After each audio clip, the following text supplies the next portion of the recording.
ఈ రాష్ట్రంలో చంద్రబాబు నాయుడు గారు పరిపాలన చాలా అస్తవ్యస్తమైనటువంటి పరిపాలనగా దినదిన ప్రవర్ధమానంగా పెరుగుతా ఉన్నది. ఈ మధ్యకాలంలో చంద్రబాబు నాయుడు గారి కదలికలు కానీ ప్రభుత్వం యొక్క పనితీరును కానీ నిశితంగా పరిశీలిస్తే చంద్రబాబు నాయుడు గారు తీవ్రమైనటువంటి ఫ్రస్ట్రేషన్లో మునిగిపోయినట్టుగా అర్థమవుతా ఉన్నది. ఆయన నాకు తెలిసినంత వరకు నేను అబ్జర్వ్ చేస్తే 5 ఫ్రస్ట్రేషన్లో ఇవాళ చంద్రబాబు నాయుడు గారు చాలా ఇబ్బంది పడుతూ ఉన్నారు. ప్రధానంగా నిన్నగాక మొన్న సొంత జిల్లాలో శ్రీ వెంకటేశ్వర స్వామి సన్నిధిలో శేషాచలం అడవుల్లో ఎన్కౌంటర్ జరిగింది. ఎన్కౌంటర్లో 20 మంది కూలీలను హతమార్చినట్టుగా మనం పత్రికల్లో చూశాం. అది ఒక ఫేక్ ఎన్కౌంటర్ అని, అది నిజంగా ఎన్కౌంటర్ కాదని, కూలీలను మద్రాసు నుంచి తిరుపతికి వస్తున్నటువంటి మార్గ మధ్యంలో వారిని అరెస్ట్ చేసి తీసుకొచ్చి నిరాయుధుల్ని చేసి పోలీసు వారు హతమార్చారని ఒక కథనం ఇవాళ చాలా ప్రచారంలో ఉన్నది. వాస్తవం ఏమిటో మనకు తెలియదు. దానిలో తమిళనాడు పత్రికల్లో, చివరికి తెలుగు పత్రికల్లో కూడా వారితో పాటు ప్రయాణం చేస్తున్నటువంటి ఒక కూలీ తప్పించుకొని పారిపోతే అతని స్టేట్మెంట్స్ కూడా మన పత్రికల్లో చూశాం. ఫేక్ ఎన్కౌంటర్ అనేటువంటి అనుమానాలు కలిగే విధంగా ఈ ఎన్కౌంటర్ జరిగిందని, అంతేకాకుండా హైకోర్టు వారు సాక్షాత్తు ఒక ప్రశ్న వేశారు. ఎందుకు మీరు 302 పోలీస్ మీద కేసు బుక్ చేయలేదు అనేటువంటి మాట మాట్లాడారు. అంతేకాకుండా తమిళనాడులో ఉన్నటువంటి పౌర సమాజం కానీ, ఆంధ్ర రాష్ట్రంలో ఉన్నటువంటి పౌర హక్కుల సమితులు కానివ్వండి, దేశవ్యాప్తంగా ఉన్న సివిల్ లిబర్టీస్ కి సంబంధించినటువంటి వేదికలు కానీ ఇది ఫేక్ ఎన్కౌంటర్ కావాలని చంద్రబాబు నాయుడు గారి ప్రభుత్వం, తెలుగుదేశం ప్రభుత్వం కాల్చి కూలీలను చంపింది అనేటువంటి ఒక ఆరోపణ ప్రబలంగా జరుగుతున్నప్పుడు ప్రభుత్వాలు ఏం చేయాలి?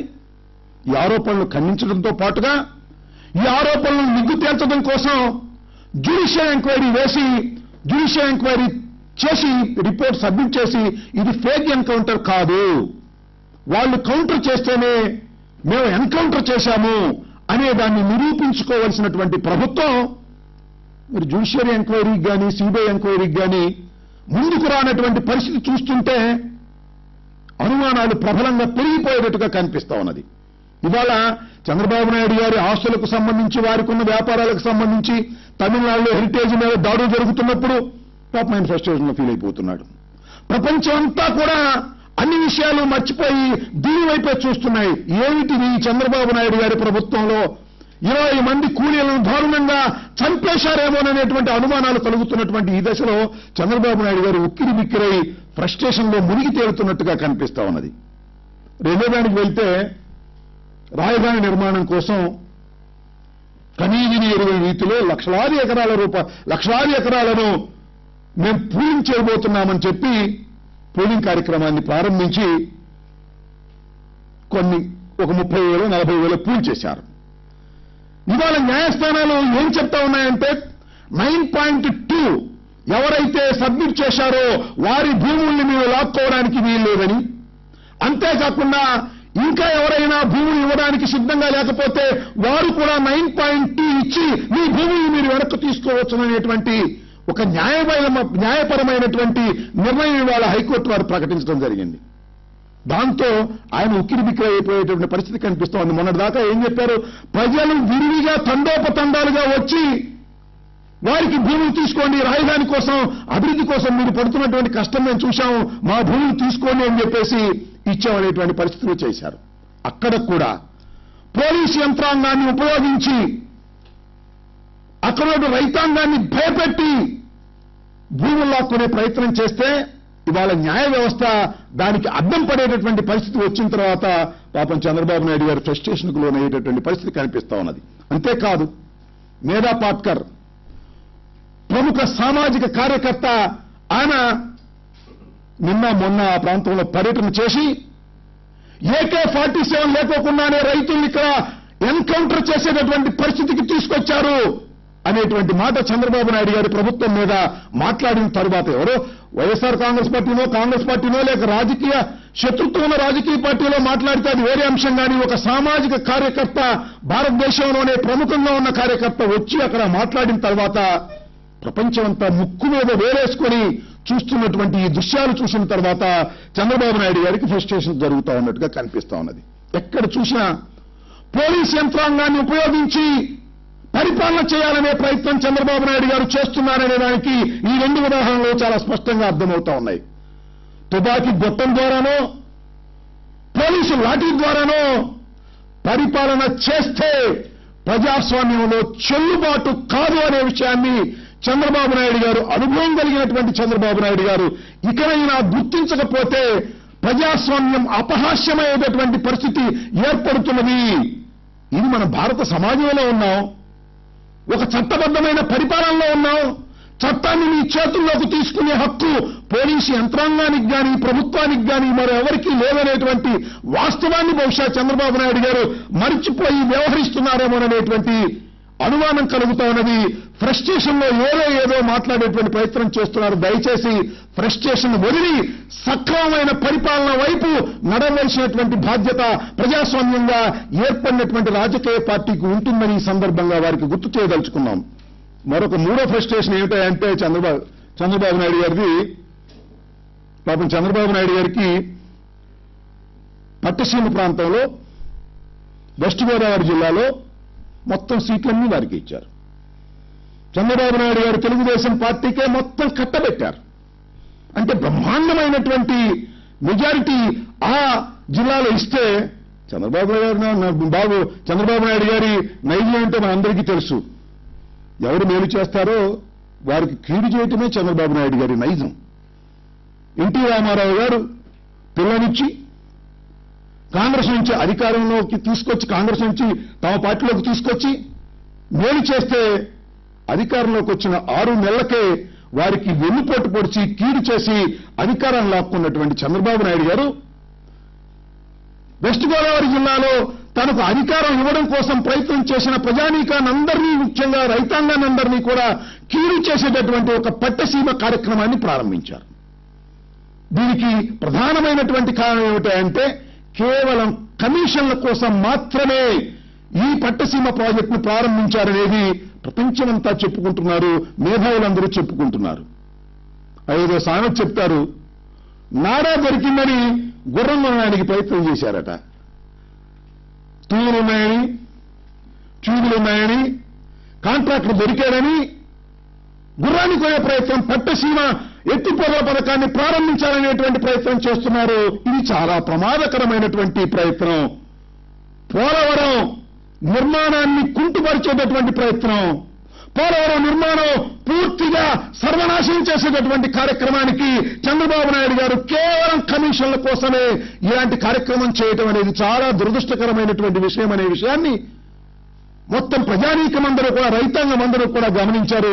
మీకు గుర్తుందో లేదో, డాక్టర్ రాజశేఖర రెడ్డి గారు ముఖ్యమంత్రిగా ఉన్న సమయంలో పోలవరం నిర్మాణానికి శంకుస్థాపన చేయడానికి ప్రయత్నం చేసి వెళ్ళినప్పుడు తెలంగాణ ప్రాంతంలో ఉన్నటువంటి వారందరూ ఏమన్నారంటే, పోలవరం నిర్మాణం చేయడానికి వీల్లేదు, అవసరమైతే ఎత్తిపోతల పథకాలు పెట్టుకోండి అని ఆ రోజున ఎదురు తిరిగినటువంటి వారిని కూడా లెక్క చేయకోకుండా రాజశేఖర రెడ్డి గారు తెలుగు ప్రజల కోసం, సీమాంధ్ర ప్రజల కోసం ఆ రోజున పోలవరం నిర్మాణాన్ని చేపడితే ఇవాళ చంద్రబాబు నాయుడు గారు వారు చెప్పిన పని చేస్తున్నారు. ఎత్తిపోతల పథకాలను ఇక్కడ ప్రారంభించాలనే ప్రయత్నం చేస్తున్నారు. కేవలం తెలుగుదేశం పార్టీ తెలంగాణలో బ్రతికించడం కోసం, బ్రతికించుకునే ప్రయత్నం కోసం ఇవాళ సీమాంధ్రలో రైతాంగ యొక్క ప్రయోజనాలన్నింటినీ కూడా తాకట్టు పెట్టి పోలవరాన్ని గాలికి వదిలేసి ఇవాళ పట్టసీమ కార్యక్రమాన్ని ప్రారంభిస్తుంటే ఇవాళ చూస్తున్నాం మనం. ఈస్ట్ గోదావరి, వెస్ట్ గోదావరి ప్రాంతంలో రైతాంగం అంతా తిరగబడతా ఉన్నారు. బజారుకు వచ్చి ఇది అన్యాయమని అరుస్తా ఉన్నారు. ఇది చూసి మళ్ళా ఫ్రస్ట్రేషన్ చంద్రబాబు నాయుడు గారికి. అంతేకాదు 15, 16, 17 తారీఖుల్లో మా పార్టీ అధ్యక్షులు అదేవిధంగా ప్రధాన ప్రతిపక్ష నాయకుడైనటువంటి జగన్మోహన్ రెడ్డి గారు ఆ ప్రాంతమంతా పర్యటించి వాస్తవాన్ని ప్రజలకు వివరించేందుకు ప్రయత్నం చేస్తున్నారు. అది కూడా చూసి ఎంత బ్రహ్మాండమైనటువంటి ప్రజాదరణ వస్తుందో అనేటువంటి భయం, ఫ్రస్ట్రేషన్తో చంద్రబాబు నాయుడు గారు ఇవాళ కొట్టుమిట్టాడేటువంటి పరిస్థితిలో ఉన్నారు. ఇది సరైనటువంటి విషయం కాదు. చంద్రబాబు నాయుడు గారు దయచేసి ఆలోచించుకోమని మనం చేస్తున్నాం. అంతేకాదు, సుమారుగా చంద్రబాబు నాయుడు గారి పరిపాలన సంవత్సరం సమీపించబోతా ఉన్నది. ఈ సంవత్సర పాలనలో ఏం చేసేవాయా చంద్రబాబు నాయుడు గారంటే, ఆయన పాపం ముఖ్యమంత్రిగా ప్రమాణ స్వీకారం చేసినప్పుడు గుంటూరు జిల్లాలో నాగార్జున యూనివర్సిటీ ముందు 5 సంతకాలు పెట్టారు. ఒక్కటి కూడా పూర్తిగా 5 సంతకాలలో ఒక్కటి కూడా పూర్తిగా అమలు కానటువంటి దౌర్భాగ్యమైనటువంటి పరిస్థితి ఏర్పడింది వాళ్ళ రాష్ట్రంలో. డ్వాక్రా మహిళల పరిస్థితి ఏమిటని అడుగుతా ఉన్నా. 50% ఆఫ్ ది డ్వాక్రా మహిళా గ్రూపులన్నీ కూడా క్లోజ్ అయిపోయింది. డ్వాక్రా వ్యవస్థ మొత్తం సర్వనాశనం చేసింది చంద్రబాబు నాయుడు గారు అనేది చాలా స్పష్టంగా అర్థమవుతా ఉన్నది. ఇవాళ చూసినట్లయితే 87,000 కోట్ల రూపాయలు రైతు రుణాలుంటే ఇవాళకి 99,000 కోట్ల రూపాయలు రుణాలు పెరిగిపోయాయి. రైతాంగం అంతా సంక్షోభంలో ఉన్నారు. ఈ సంక్షోభం నుంచి బయటకు తీసుకొస్తానని చంద్రబాబు నాయుడు గారు వాగ్దానం ఎన్నికల ముందు చేస్తే మరింత సంక్షోభానికి రైతాంగానంతా కూడా నెట్టినటువంటి వ్యక్తి చంద్రబాబు నాయుడు గారు. ఇది ప్రజలు గమనిస్తా ఉన్నారు. అంతేకాదు, 60 ఏళ్లకు ఉద్యోగాలు అన్నారు, పెంచాను ఇది రిటైర్మెంట్ ఏజ్ అన్నారు. ఎక్కడ పెంచారు? 44 ప్రభుత్వ రంగ సంస్థలు, ఆర్టీసీ లాంటి పెద్ద సంస్థల్లో కూడా ఇది ఇంప్లిమెంట్ చేయనటువంటి పరిస్థితి. కేవలం గవర్నమెంట్ ఉద్యోగులు మాత్రమే కార్పొరేట్ సెక్టర్లో ఉన్న వాళ్ళకు లేరు అని ప్రభుత్వ రంగ సంస్థల నుంచి వీటిని అమలు కాకుండా చేసినటువంటి ఘనత చంద్రబాబు నాయుడు. ఆయన ఇచ్చినటువంటి వాగ్దానాన్ని, సంతకం పెట్టినటువంటి వాగ్దానాన్ని కూడా చేయనటువంటి పరిస్థితి కనిపిస్తా ఉన్నది. అంతేకాదు, ప్రతి ఊరికి మినరల్ వాటర్ అన్నారు. ఎన్టీఆర్ సుజా సవంతి అని సంతకం పెట్టారు. చంద్రబాబు నాయుడు గారు ఇవాళ గుక్కెడు మంచినీళ్లు దొరకని మినరల్ వాటర్ సంఘం దేవుడెరుగు గుక్కెడు మంచినీళ్లు దొరకనటువంటి పరిస్థితి వాళ్ళ రాష్ట్రంలో తాండవిస్తా ఉన్నది. అంతేకాదు, బెల్ట్ షాపుల మీద తొలి సంతకం అని చంద్రబాబు నాయుడు గారు ఆర్భాటంగా వాగ్దానం చేసి సంతకం పెడితే నేను ఒకటి అడుగుతా ఉన్నా, ఇవాళ బెల్ట్ షాపులు లేని ఊరేంటో చెప్పని అడుగుతా ఉన్నా. ఒక్క బెల్ట్ షాప్ అయినా తీసినటువంటి పద్ధతి ఉన్నదా? అన్ని చోట్ల బెల్ట్ షాపులు బ్రహ్మాండంగా సాగుతూ ఉన్నాయి. వృద్ధాప్య పెన్షన్ గురించి చెప్తే 1000 రూపాయలు పెంచామని ప్రగల్భాలు పెరుగుతా ఉన్నారు. ఎక్కడ పెంచారు? 1000 రూపాయలు పెంచిన వాళ్ళకి పెంచారు. కానీ అనేక మంది వృద్ధులని, అర్హులైన వారిని ఇవాళ పక్కకు నెట్టేస్తే అలో లక్షణ అని వృద్ధులందరూ, వికలాంగులందరూ రోడ్ల పడి కలెక్టరేట్ల ముందు, ప్రభుత్వ ఆఫీసుల ముందు ధర్నాలు చేసే పరిస్థితికి ఇవాళ వచ్చింది. అంటే ఏ ఒక్క వాగ్దానము, సంతకం పెట్టినటువంటి ఏ ఒక్క వాగ్దానము కూడా పరిపూర్ణంగా అమలు కానటువంటి దౌర్భాగ్యమైనటువంటి పరిస్థితి ఇవాళ రాష్ట్రంలో ఏర్పడడానికి ప్రధానమైన కారణం చంద్రబాబు నాయుడు గారు చేసినటువంటి విధానాలు. ఈ విధానాలు ప్రజలకు అర్థమైపోయాయని తెలుసుకున్న తర్వాత చంద్రబాబు నాయుడు గారు ఫ్రస్ట్రేషన్కు లోనయ్యేటటువంటి పరిస్థితి కనిపిస్తా ఉన్నది. ఇంటికో ఉద్యోగం అన్నారు, 2,000 రూపాయలు నిరుద్యోగ భృతి అన్నారు. వాటి పేరెత్తడానికే భయపడిపోతున్నాడు ఇవాళ చంద్రబాబు నాయుడు గారిని మనం చేస్తున్నాం. మేనిఫెస్టోలో సుమారుగా 2,000 వాగ్దానాలు చేశారు. సంతకాలు పెట్టింది 5. 2,000 వాగ్దానాలు చేశారు. సంవత్సరం అయిపోయింది. 1/5వ వంతు పరిపాలన ముగింపు సందర్భంగా ఒక్క వాగ్దానం కూడా పరిపూర్ణంగా నెరవేర్చలేనటువంటి దౌర్భాగ్యమైన పరిస్థితుల్లో చంద్రబాబు నాయుడు గారు ఉన్నారు. ఈ 4 ఫ్రస్ట్రేషన్లు కాక మరి ఇంకేమైనా ఇంకా ఫ్రస్ట్రేషన్లు ఉన్నాయో ఆయన కుటుంబానికి సంబంధించి నాకైతే తెలియదు, కానీ ఉన్నాయని చెప్పుకుంటా ఉన్నారు. ఇలాంటి ఫ్రస్ట్రేషన్లతో కూడినటువంటి పరిపాలన చంద్రబాబు నాయుడు గారు చేస్తున్నారు. దీనివల్ల రాష్ట్రం అధోగతి పాలు అయ్యేటటువంటి పరిస్థితి ఇవాళ కనిపిస్తా ఉన్నది. నేను అనుభవజ్ఞుణ్ణి, అడ్మినిస్ట్రేటర్ని, పరిపాలనా దక్షుణ్ణి, నాకు ఓటేయండి అని చెప్పుకున్నటువంటి చంద్రబాబు నాయుడు గారు ఇవాళ అధికారంలోకి వచ్చిన తర్వాత అనుభవం గాలికిపోయింది, అడ్మినిస్ట్రేషన్ గాలికిపోయింది.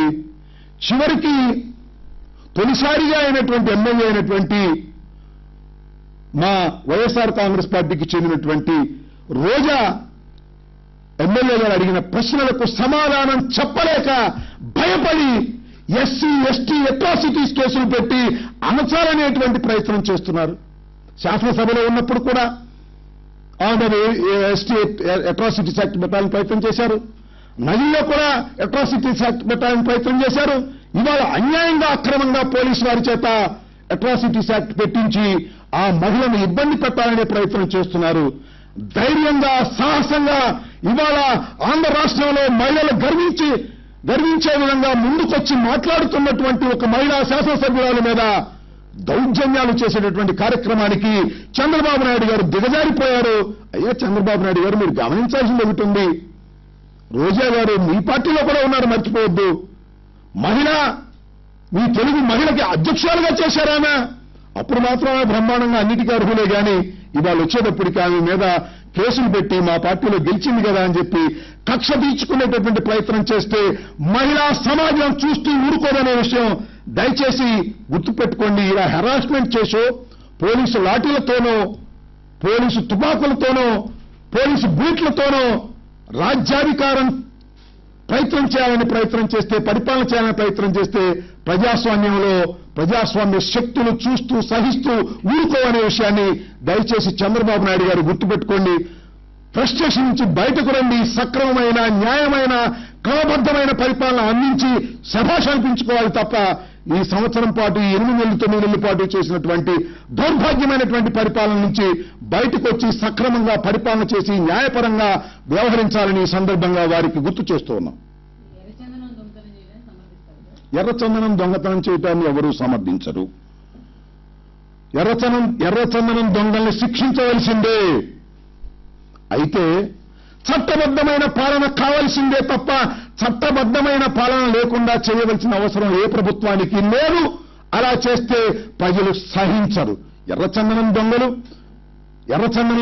దగ్గర దొరికినప్పుడు వారు మీ మీద దాడి చేసినప్పుడు వారిని విచక్షణారహితంగా కాల్చవలసిందే. కానీ బస్సులో ప్రయాణం చేస్తున్నటువంటి వారిని పట్టుకొచ్చి వారిని కట్టేసి వారిని దారుణంగా హత్య చేయడం అనేది సరైనటువంటి పద్ధతి కాదని మాత్రమే మేము చెబుతున్నాం. హత్య చేశారా, పట్టుకొచ్చారా లేదా అనేది విచారణలో తేలవలసి ఉన్నది. అలాంటి ఆరోపణలు ఉన్నాయి చంద్రబాబు నాయుడు గారి మీద, ఈ ప్రభుత్వం మీద. అలాంటి ఆరోపణలు ఉన్నప్పుడు జ్యుడిషియల్ ఎంక్వైరీ వేయడానికి ఎందుకు సాహసం చేయలేకపోతున్నారు? భయపడుతున్నారా? భయపడుతున్నారంటే మీరు ఫేక్ ఎన్కౌంటర్ అవుతుందేమో అనేటువంటి సందేహాలు మాకున్నాయి. మాకు అది ఫేక్ ఎన్కౌంటర్ అని మేము చెప్పదలుచుకోలేదు, ఎందుకంటే దానికి సాక్ష్యాధారాలు మేము నిరూపించాలి కాబట్టి. కానీ జ్యుడిషియల్ ఎంక్వైరీ వేయడానికి ఎందుకు మీరు సాహసం చేయటం లేదు? తమిళనాడులో ఉన్నటువంటి ప్రజా సంఘాలు, ఢిల్లీలో ఉన్నటువంటి ప్రజా సంఘాలు, పౌరత్వ సంఘాలు అన్ని ఎందుకని వాళ్ళ రోడ్డు మీద వచ్చి అడుగుతా ఉన్నాయి అని అడుగుతా ఉన్నా. తుపాకీ గొట్టం ద్వారా పరిపాలన చేయవద్దు చంద్రబాబు నాయుడు గారు. ప్రజాస్వామ్యయుతంగా పరిపాలన చేయండి. ఏ దొంగలైనా, ఏ తీవ్రవాదులైనా, ఏ సంఘ విద్రోహ శక్తులైనా కఠినంగా అణిచివేయాల్సిందే తప్ప సంఘ విద్రోహ శక్తులు పేరు మీద అన్యాయంగా, అక్రమంగా హత్యలు చేస్తే సమాజం సహించదనే విషయాన్ని అనుభవజ్ఞులైనటువంటి చంద్రబాబు నాయుడు గారు గుర్తు చేసుకోవాలని మనం చేస్తున్నాం. ఉన్నాయేమోనని మా క్లారిటీ మాకుంటూ మేమే చెప్పేవాళ్ళం కదా. వీటి మీద మా క్లారిటీ ఉన్నాయి. ఆయనకి ఇంకా ఏమైనా కుటుంబంలో ఉన్నటువంటి ఫ్రస్ట్రేషన్లు ఏమైనా ఉన్నాయేమో మాకు తెలియదు అంటున్నా. తెలిస్తే ఆయనకి తెలియాలి, భగవంతుడికి తెలియాలి.